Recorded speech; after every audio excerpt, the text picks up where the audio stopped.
Hey guys, I just went ahead and finally complete Stellar Blade. It took me about 44 hours to do so. I did all of the side quests, I collected all but one can, I did all of the fishing. I mean, I basically 100% this game as close as you can get to with one playthrough.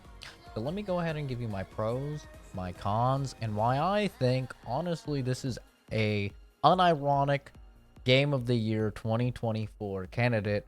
I really enjoyed my time with the game. I think it is probably the best game of 2024 I've played, barring, any remakes like Persona 3 or something like that. And it's really a shame that the entire dialogue around this game is just about boobies and booties. I just feel like all I've heard about this game, especially going into the launch and after the launch, is controversy after controversy of the sexualization of the game. And I gotta tell you that even if I was playing as a 300-pound dude in the game, my rating would be the exact same. So I'm not really going to touch on the sexuality of the character because that's either a pro or a con based on you. For me, I really don't care what the protagonist in a game looks like. I'm a freak, and whenever there's a character creator, almost always make myself. So obviously I'm fine with playing some ugly video game characters. But anyway, let's get into the pros and cons, shall we? The first pro right out the gate is that the game is gorgeous. It's very good looking. This is what I expect a PS5 exclusive title to look like. Rise of the Ronin, I really enjoyed my time with it, but that did not look like a PS5 exclusive. This is what I expect them to look like. The game looks phenomenal. I played the entire game on the 60 FPS mode, and it didn't drop a single time, which is kind of crazy because, something like Rise of the Ronin looks way worse and drops FPS frequently. So it's actually a little bit insane how good this game looks and how good this game runs. And honestly, we probably shouldn't be surprised since it's been in, development for forever. I think it was originally supposed to be a PS4 game, for God's sake. But yeah, graphically, it's phenomenal. Everything from the texture work to the lighting to the performance is all A1. Some of the best you can see on PS5. Secondly, the soundtrack, which you're hearing in the background of the review, this is the best soundtrack of the year, man. This is really good. For me, this is up there with like a Nier game. And this game really does kind of parallel Nier a lot. You got a hot chick with a robot trying to save humanity. What's more Nier than that? With some banger music on top. The music is incredible. I'm not even like a K-pop fan or anything like that, but they've got everything, man. They've got some like nice, chill Hawaiian music when you're fishing. They've got some K-pop popping off when you're, in combat. They got some sort of American pop music playing as you're walking around in the world. Seems like every single biome has its own ambient music as well, which is nice to see. And I didn't hear a single bad song the entire game. The soundtrack is A1, and it's absolutely something I'm going to be listening to down the line, even when I'm not playing the game. Very good. Speaking of very good, the gameplay. It's phenomenal. The action in this game, it's kind of hard to compare it to anything. I think probably the best comparison you can have is to something like Jedi Fallen Order and Jedi Survivor, like those Star Wars games, because it has some Souls-like elements in that it is, a game where you're probably going to die a few times and it's going to like reset you. You have like camps where you rest at, and that will refill your essentially Estus flasks, but it's not really a Souls-like game. You're not punished for dying or anything like that, and I don't think the game is too terribly hard, which I'll touch on in the cons, but it is definitely kind of like that. But I would say it's far more action game than any of these like Souls likes. And I haven't really played a hack and slash action game this good since Devil May Cry 5, which is really saying a lot because I love and adore DMC5. The gameplay is phenomenal here. There's a huge skill ceiling with the parry system, with the perfect dodges. It has a wonderful skill tree that lets you, add various combo routes. It lets you add combo routes on top of like counters and on top of perfect dodges, and then they add several different types of special moves on top of that. That I think it does a really good job of consistently giving you new moves and new toys to play with.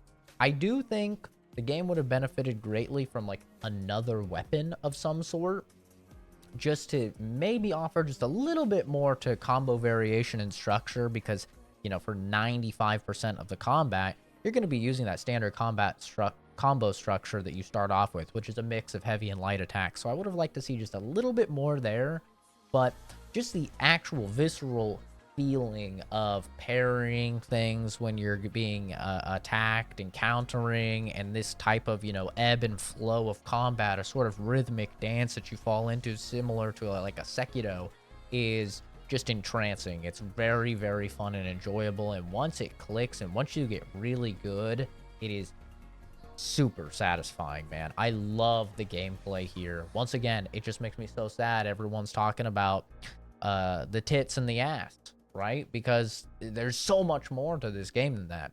And something that I was pleasantly surprised about that this game has going for it is the story. I really like the world here. I love the story. I love the lore. There's tons and tons of lore to find. Basically, every single, dead body you find has some sort of text log on them.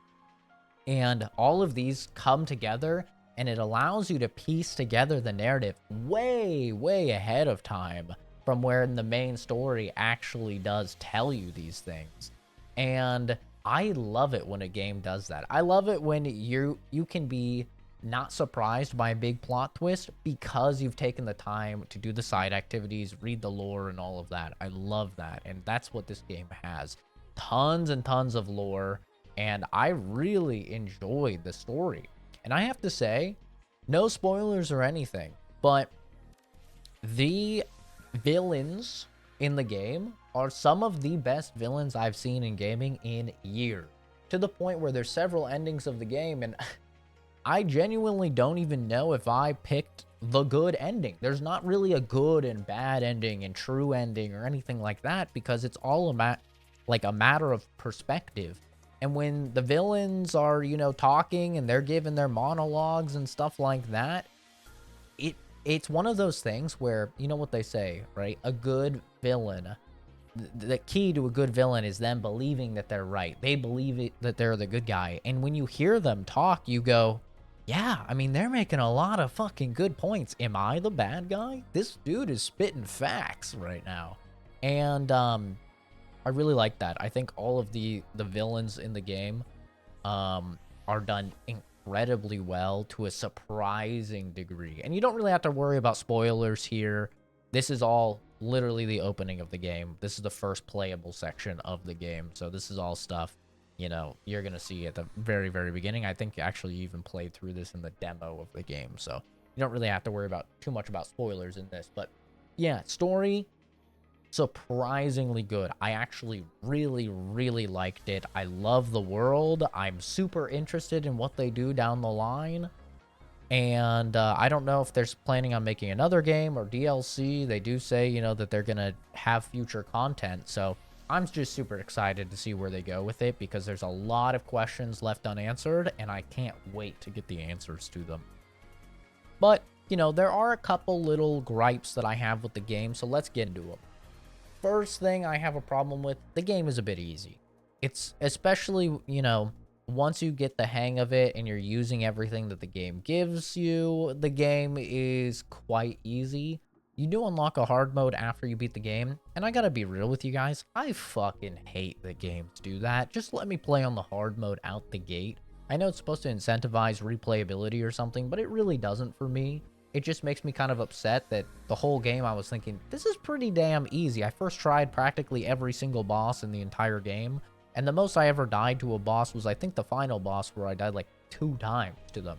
So it's a bit of a bummer to me that, we aren't able to play hard mode right out the gate.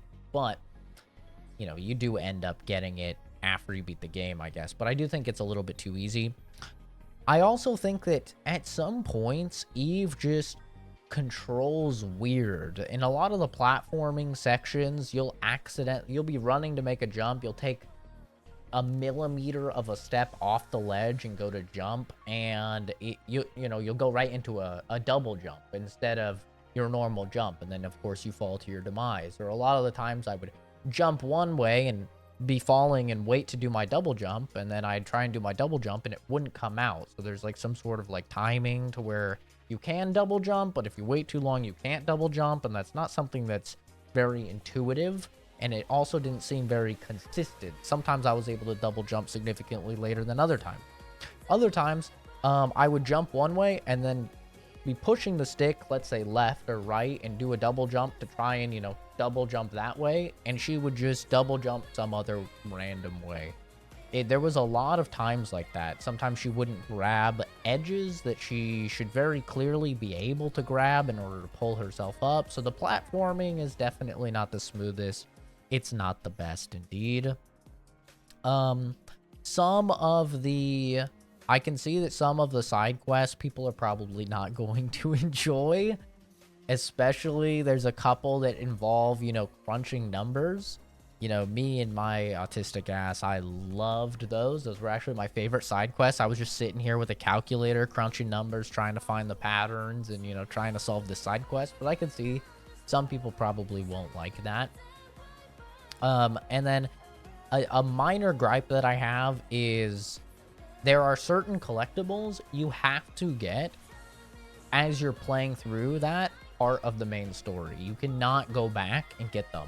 And so I got 48 out of 49 cans. And that one can I missed, I couldn't go back and get. So I'm going to have to play through the entire game over again and get it when I go through there in order to get it.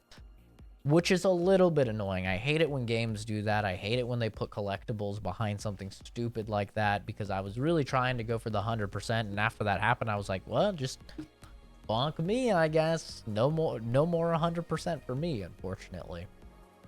But overall, I really, really do like this game. I think that this is this is going to sound crazy, man. I think this is the best PlayStation 5 exclusive. I really do. I think it's the best, The only game I've played them all, by the way. The only one I've played that could somewhat contend with this is Demon's Souls Remake, but I don't even really count that because it's a remake. It's not a new game. This is the best PlayStation 5 exclusive. And for me, not even really close. And I know what you're probably thinking. You're thinking God of War Ragnarok, this, that. Well, those are all on PS4s, though those aren't PS5 exclusives, right? Out of the PS5 exclusives, this one is the best. It is really good. I think it's better than Returnal. I really enjoyed Returnal, but I think this one is the best. This type of game right here, the quality, I never experienced a single bug, even though, maybe the platforming issues I had were bugs, I'm not sure.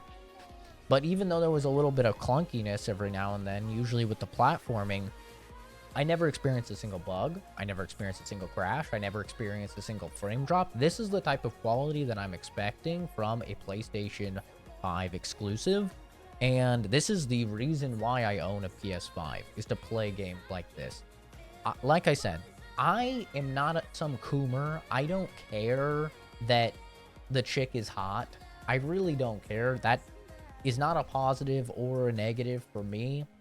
I'm indifferent towards it. The actual content here, the world, the soundtrack, the actual gameplay, the narrative, every single thing in this game is fantastic. It has a little bit of problems that I mentioned, but other than that, I significantly recommend this. For me, this is a 9 out of 10 game. My rating scale, 5 is average, 6 is above average, 7 is good, 8 is great, 9 is amazing, and 10 is practically perfect masterpiece. I don't think this game gets up into the Hall of Records being a 10, but I think it's amazing. I really do. And I'll go to bat for this fucking game anytime. Like I said, I really wish that the narrative around it wasn't so Coomer focused. It wasn't so, oh my god, she's she's, you know, but it seems like both sides of the spectrum are mad about it, right? You have the side of the spectrum that's like, oh no, hypersexualized, unrealistic woman, and then you have the side that's like all for it, and then they're like, oh no, the game was censored. Bro, they changed 2 outfits, okay? They changed 2 outfits. They're barely changed, right? And I'm gonna keep it real with you, 1-to-1, mano-y-mano, okay?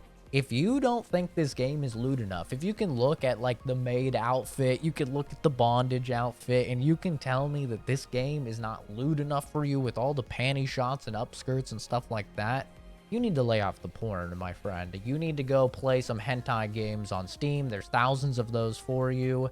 The game is plenty lewd. It's not a straight up pornography game, and I think it's a little bit silly on both ends of the spectrum. Me, personally, I think the best fucking outfit is the, I don't want to spoil it, the yellow one. I love the reference, and I absolutely love that outfit. I also like the outfit that is, a little bit silly. Reminds me of a Dead Rising outfit. If you've played the game or seen the outfits, you'll know. I love that one too. I think it's perfectly okay, and once again, I'm just really upset that so much of the dialogue around this game is focused around ultimately useless bickering, because none of that actually has any substantial impact on your experience playing the game. So yeah, that's my review of the game. 9 out of 10. I really, really do like it. I recommend it to everybody that likes hack and slash action games. It is a little bit easy, you know, on the normal difficulty, but you do unlock hard mode afterward. You could also do, if you really wanted to, you could do it without the suit. Without any suit, it will remove your shield, so that helps to make the game more difficult if you're having the same problem that I did. But there's a lot of the suits that I thought were really cool that I wanted to wear, so I kind of didn't want to, you know, ruin my experience by walking around naked, basically. But anyway, that'll do it for me. Thanks for watching, everybody. Have a fantastic rest of your day, and I'll see all of you in the next video or stream. Bye-bye.